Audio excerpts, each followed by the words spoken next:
Yeah, thank you. Hello. Thank you for the invitation. I'm really proud and glad to be here today to be able to present an artistic research project which came out of a research center about refiguration of spaces. And our project is named Imaginations of Venice. I'm Stephanie Burkle. I'm the head of the chair of visual arts at the TU Berlin, within the Institute of Architecture, where we are responsible for the education of the future architects. So this Imagination of Venice project employs artistic methods to focus on phenomenon of Venice like tourism, over-tourism, endangered environments, shopping, etc. And of course also the copies of Venice. So in the center of this project we try to find out how the images Venice provided or distributed over centuries over the world, which creates all these imaginations of Venice, how these images, inclusive all these copies and the different Venices all over the world, are influencing today the physical space of Venice. And in order to find out how this functions, we organized a series of seminars with our students, and I'll present you today one artistic method of the performance art and how the students examined Venice with performance art. So I hope you will enjoy the video. Thank you.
What is the wish day?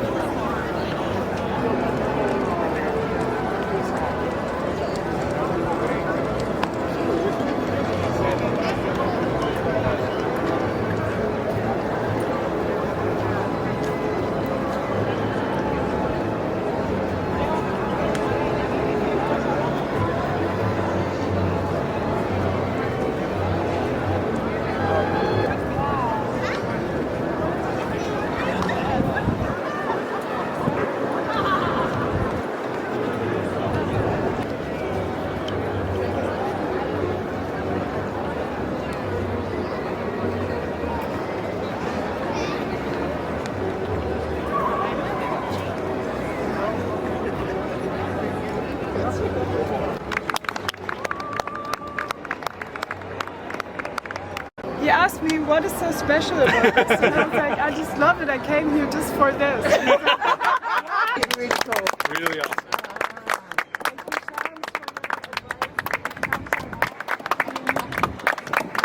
Hello, my name is Laura Lessig.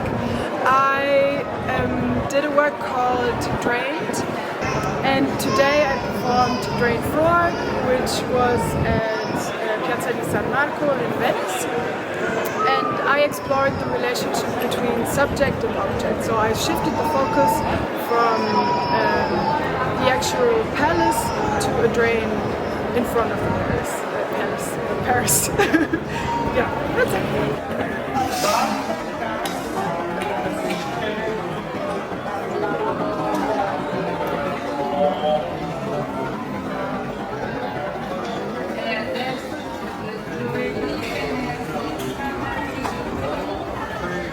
Titled by performance Venice Unfulfilled.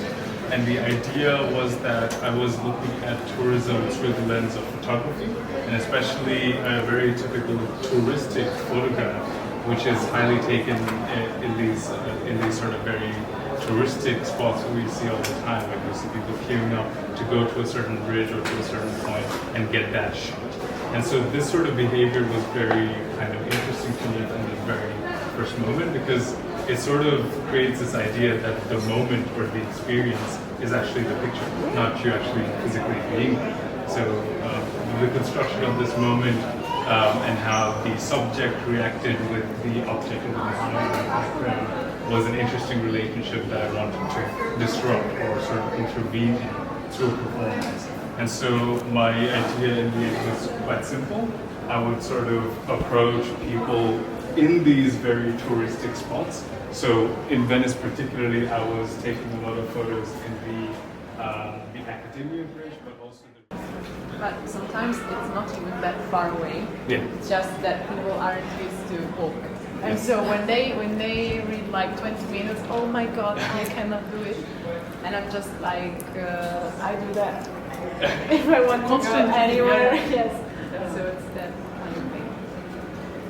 Then you got exactly this extraction of gestures. Yeah, what you were thinking about in the beginning. of charms.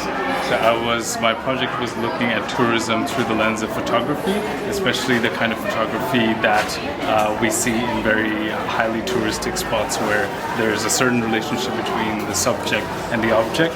And my intervention or my performance was to somehow disrupt this relationship and offer a service where people could make almost like false memories of places that they couldn't visit, and I would Photoshop their postures into these alternate locations. That's about it. Yeah, thank you so much.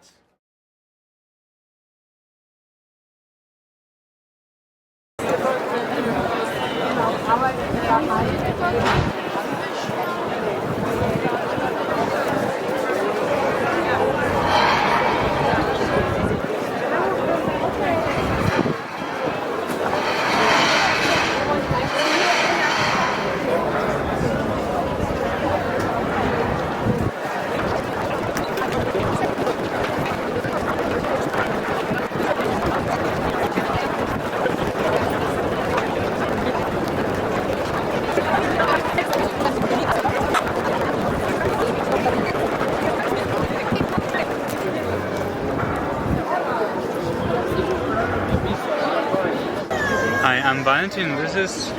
I am Rahman.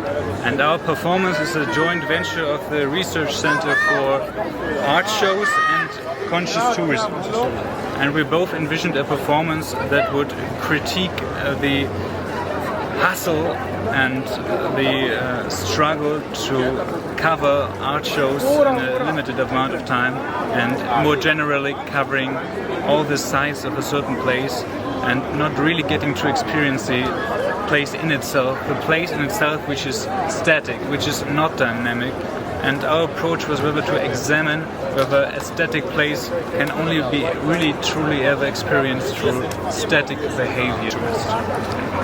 In the conscious tourism, I found that to relation to conscious tourism in a responsible tourism, tourists need to explore the unique variety and lots of heritage which is already exist in Venice, and we are getting and we are trying to highlight ourselves as a diversified field of tourism, and people can explore the diversity and they can afford the sustainability of Venice and tourism, which is more relevant.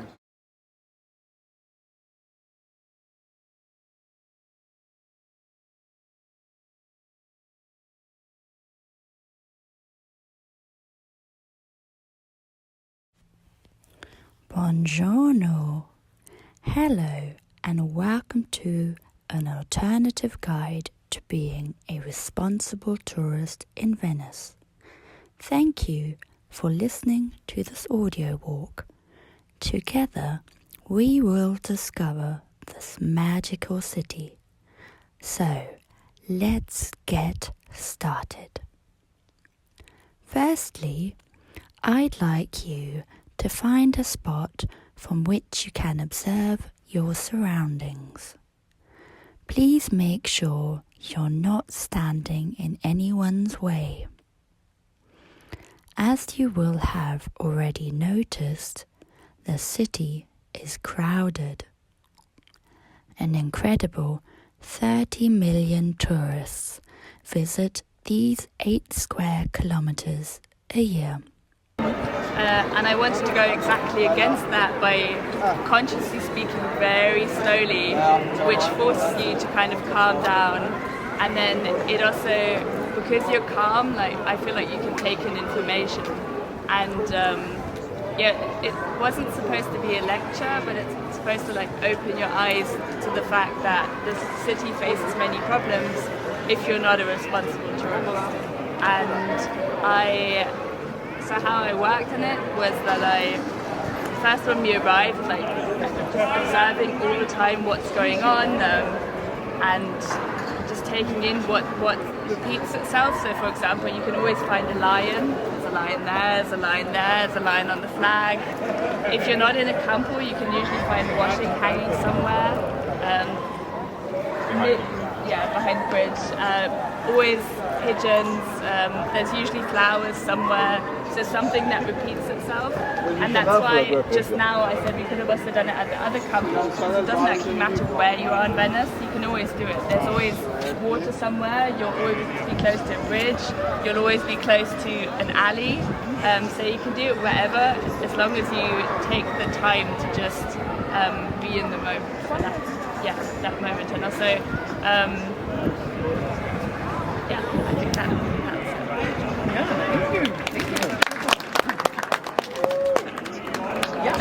Some of the things really worked out well. For instance, the flowers and the lions are standing over there, and it all fell into place, and it almost felt like it was scripted or something. So it really worked well on me, and I enjoyed it.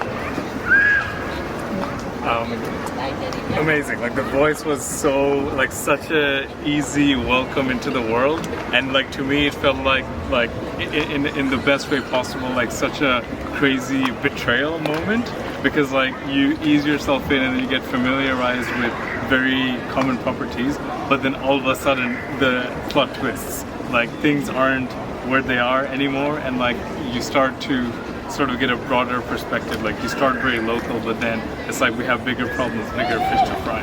And so like that was very interesting to me, that sort of switch, and like that was awesome. Yeah, but that's the great thing, that we start to look for these things, and you really see how suddenly we are and how easy it is to influence us, because we want things to match, we want things to be like they are described. You talked about things that the majority of tourists don't know, or at least in my experience. So for example, people never heard of acqua alta even in Italy, or even the typical things to eat and drink, and also the fact of enjoying Venice but respecting the city, which is something which even the authorities are stressing. So you touched a lot of points, and I'm very happy to have participated.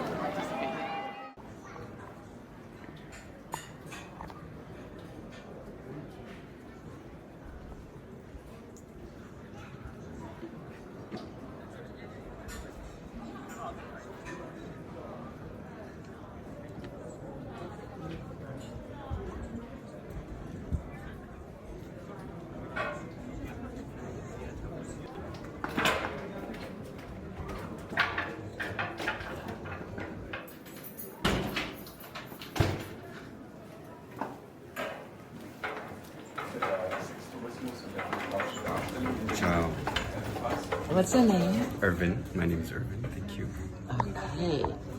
And what did you do? I curated an exhibition about the story of the courtesans in the 16th century in Venice, and I brought them to 2022. In Venedig bei der Recherche doch auf Sachen gestoßen. Erst auf eine historische Organisation hier in Venedig. Es hat sich in der Vergangenheit jemand auseinandergesetzt mit der Geschichte der Kurtisanen und diese wurden in einem Katalog festgehalten, das ist die offizielle PDF. Das ist quasi für mich ein touristisches Relikt. Dieser Katalog wurde von einem, ich schätze, Mann erstellt, das wird nirgendwo gesagt, der sich die Mühe für seine geliebteste Kurtisane gemacht hat, die wichtigsten festzuhalten, sodass, wenn Leute nach Venedig kommen, konnten sie mit diesem Katalog Kurtisanen finden, von denen man sagt, dort würde man bestimmte Dienste erhalten, sie werden berühmt und es ist eine Art City Map in Informationen, weil früher Karten natürlich nicht das gängige Mittel waren.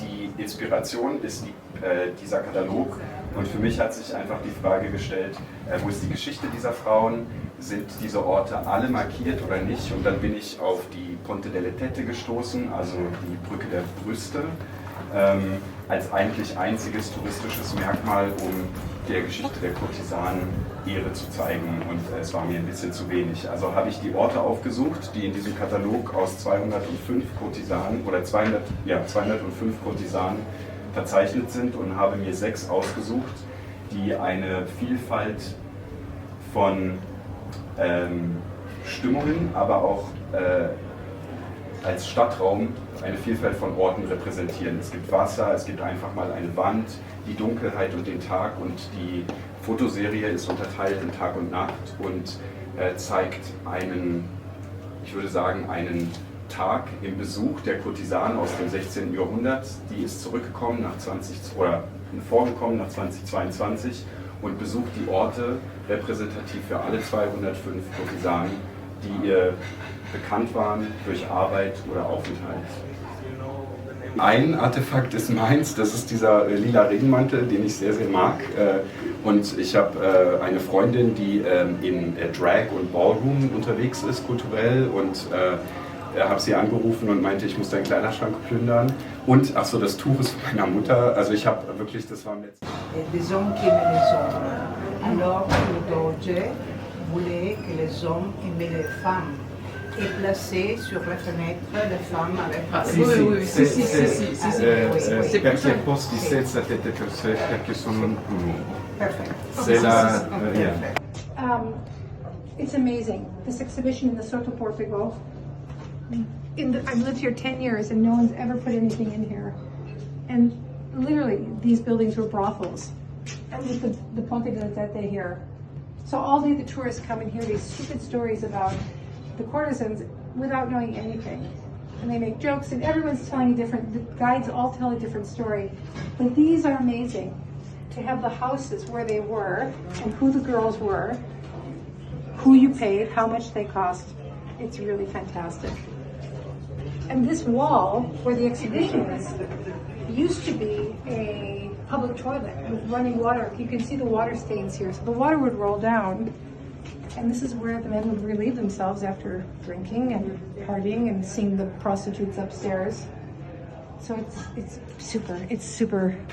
a super exhibition, a great installation. Vielen Dank für die Aufmerksamkeit.